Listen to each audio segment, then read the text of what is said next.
Okay, compliance versus value-based ethical cultures.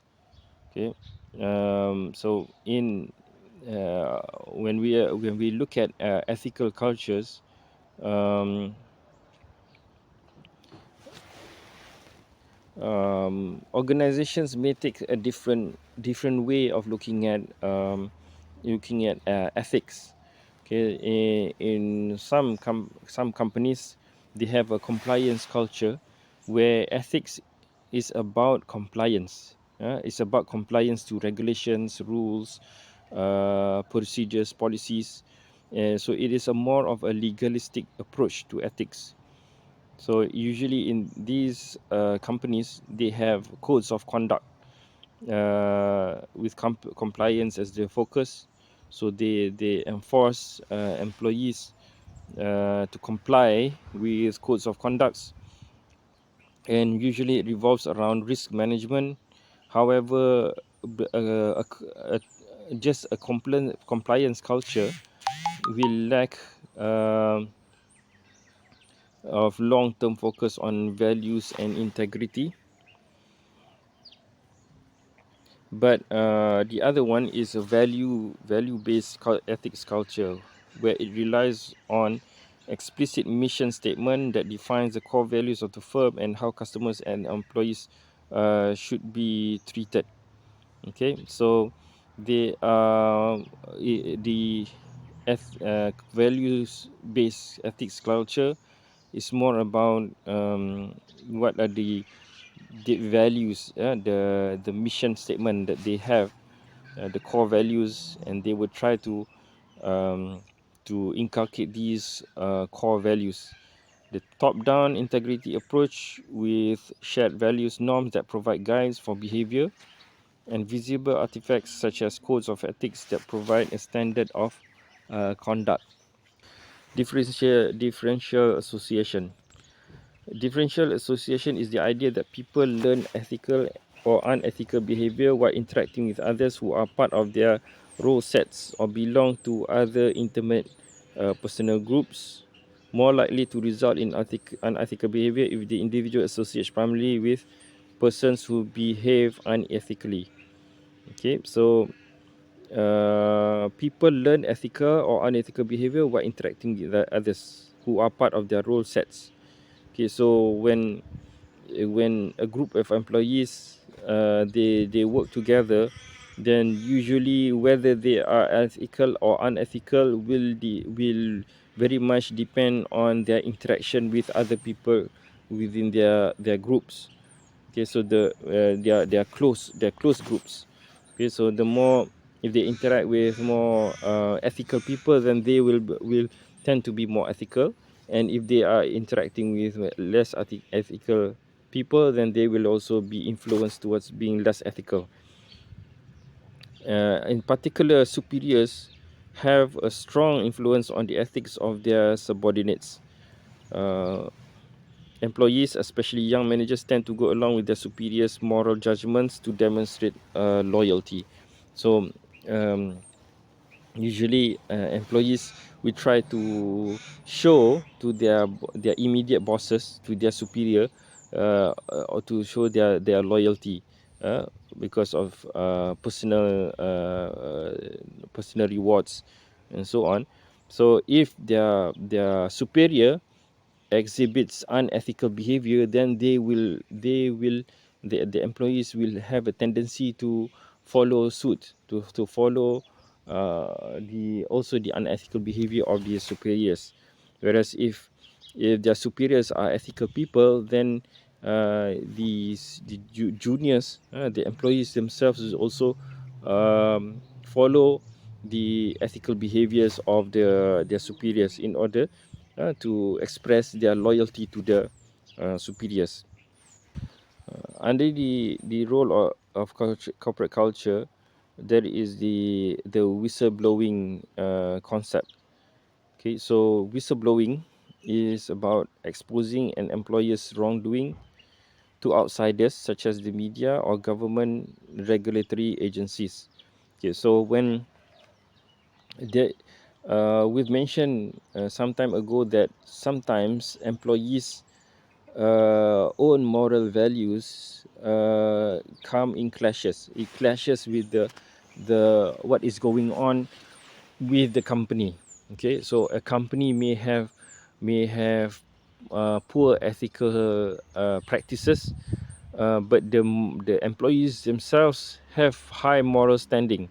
So when such conflict occurs, employees that stand on their moral principles will channel their grievances, their disagreement through whistleblowing. Okay, they will expose their employers' wrongdoing to outsiders. They may expose to the media. They may expose to government agencies. The SOX and Federal Sentencing Guideline for organizations institutionalize with internal whistleblowing. Okay, so um, while external whistleblowing is about exposing the misconduct to people external of the organization, um, there is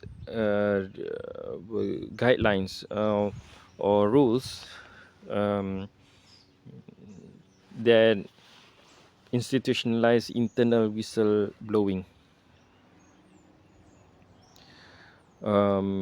So there are incentives to report through Dodd-Frank Act.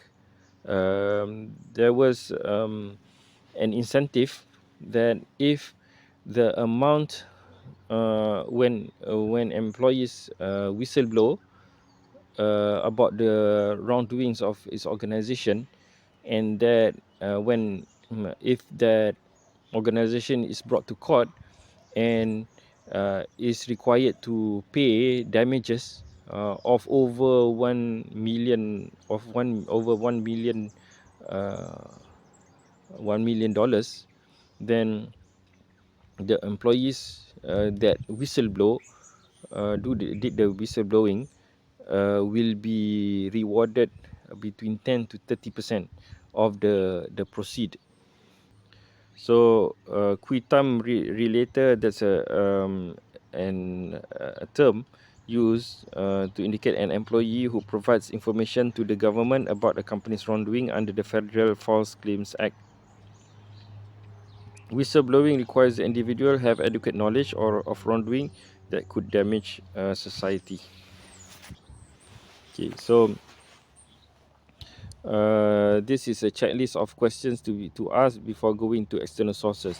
So ideally, when there is wrongdoing within a business, within a company, then the first source of whistleblowing, or the first destination of whistleblowing, should be internally, should be to the top management, because probably the wrongdoing is done by a superior, which is done without the knowledge of the company. Okay, so an employee that works under a superior may complain it to some other parties within the same organization, so that the organization will take action. Okay, so um, so by ideally employees should not need to whistleblow to an external party. Okay, but there are situations when they may need to whistleblow to an external party. So to know whether they should whistleblow to an internal or externally, these are the questions. So the first one: have I exhausted internal anonymous reporting opportunities within the organization? Okay, so some organizations, they have internal anonymous reporting, where there are channels for employees to air their grievances anonymously, where their superior will not know who is giving the or reporting the grievances. Second, have I examined company policies and codes that outline acceptable behavior and violation of standards?